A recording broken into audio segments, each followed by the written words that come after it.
Blah blah blah blah. Okay. Okay. Honestly, the first thing I am wondering, is how you're feeling. Your feelings on your tribe, feelings on the game, the scavenger hunt, thoughts on the idol. Yeah. Okay. So, yeah, I looked at that map like so many times, and I think it's probably the compass. It's like a metal object. I think I'm overthinking it. That will be my guess tonight. But hopefully someone else hasn't found it. I know that Mac and Brett and what's his name? Joseph haven't found it. Um, Thoughts on the game and the tribe? Well, everyone seems to want to work with me. Like getting a lot of people wanting to work with me. So that's good. I have options. I'm still dating.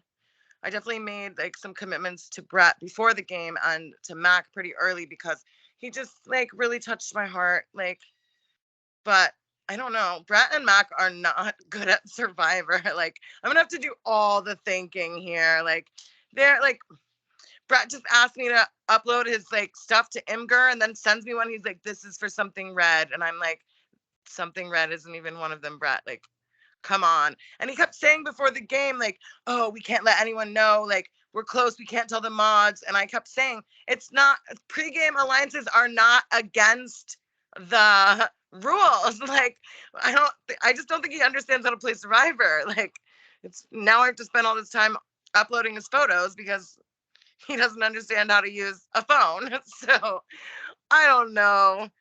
I really liked my chat with Joseph last night. He doesn't know anything about Survivor. So I was like, yeah, you can't piss off the jury. Like, you can't stab people in the back, so that like he'll think turning on me is like bad gameplay. I want him to think that. um, but yeah, I've been talking to most people. There's a couple of people who just seem kind of busy. I don't think it's that they like don't want to work with me. But yeah, so I have options. Um, yeah, I feel like I can control this group. I feel like So is it more frustrating knowing that like a good portion of the cast are complete newbies who don't know anything about the game, or is it easier to actually maintain like you can take over, you're the coach, like you yeah, know what Survivor is. Like is yeah. that you're going through in your head like, "Oh my god, I can coach these players." Well, there's disadvantages and then there's advantages to both because the reason that I lost my last org is I was aligned with this amazing man who was an incredible Survivor player, and I went with him to the end. So, but what was amazing about it is that I didn't have to do all the fucking thinking. I help and somebody that was like my equal in this game, and that made it fun because I want to have fun too. It's not fun like trying to explain to people how to play Survivor. Like, that's not fun, but it has its advantages too because yeah, I can control this whole tribe. And yeah, so, and what's his name, Brian, he's played like 60 of these. He wanted to talk later. He's gonna call me when he has time.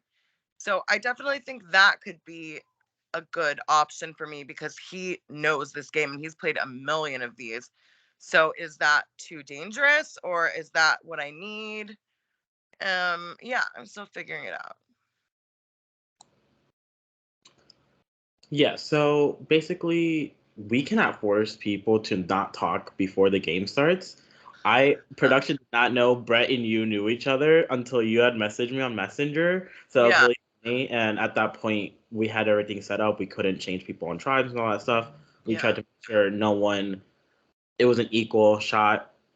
Um, but like having someone on your tribe that you knew from a different game, do you think that's beneficial, or do you think that's a negative aspect to your game?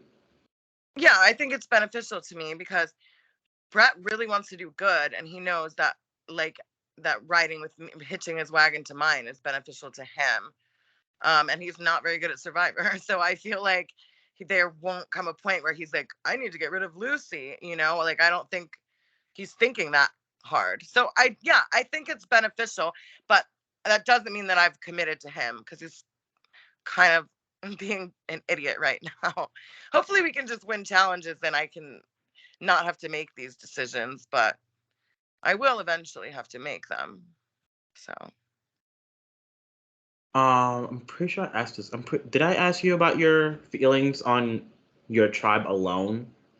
If not, that's the next question. yeah, I like people. There's a really good mix, some really big personalities. Um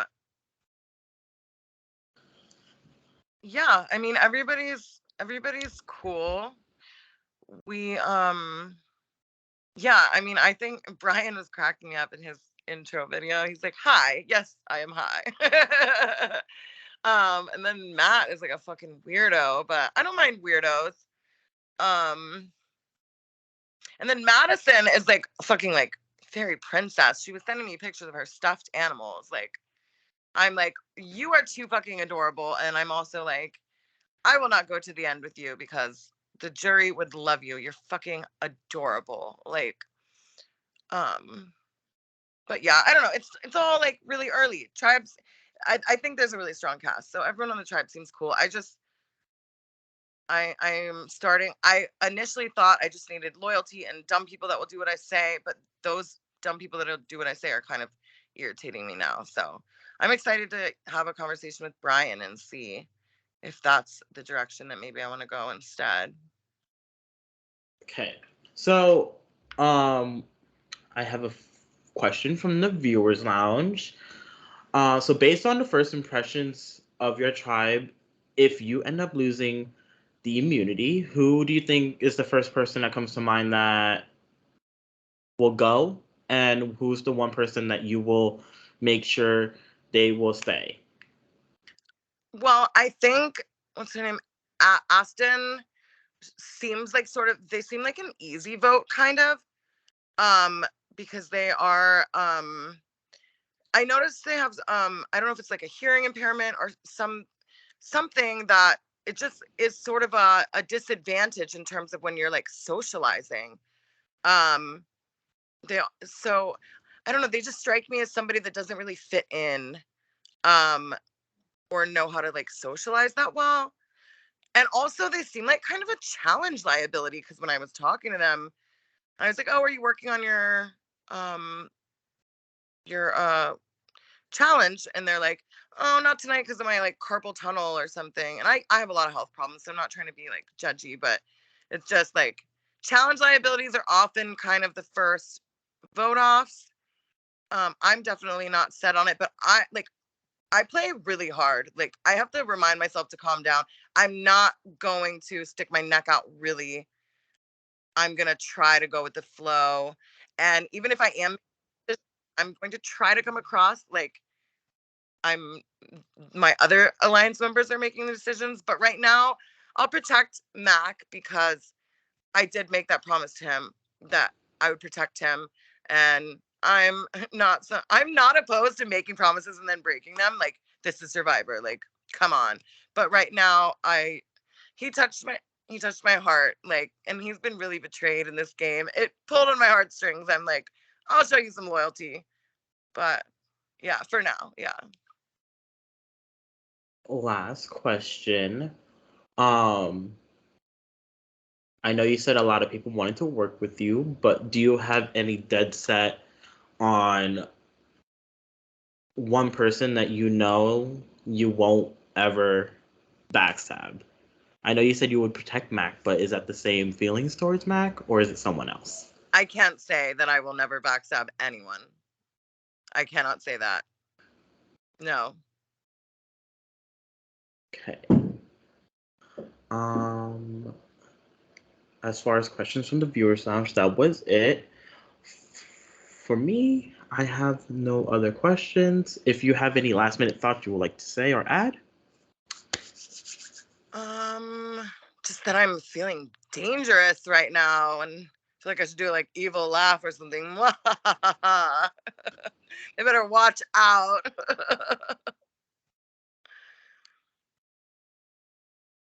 Okay. I will stop the recording.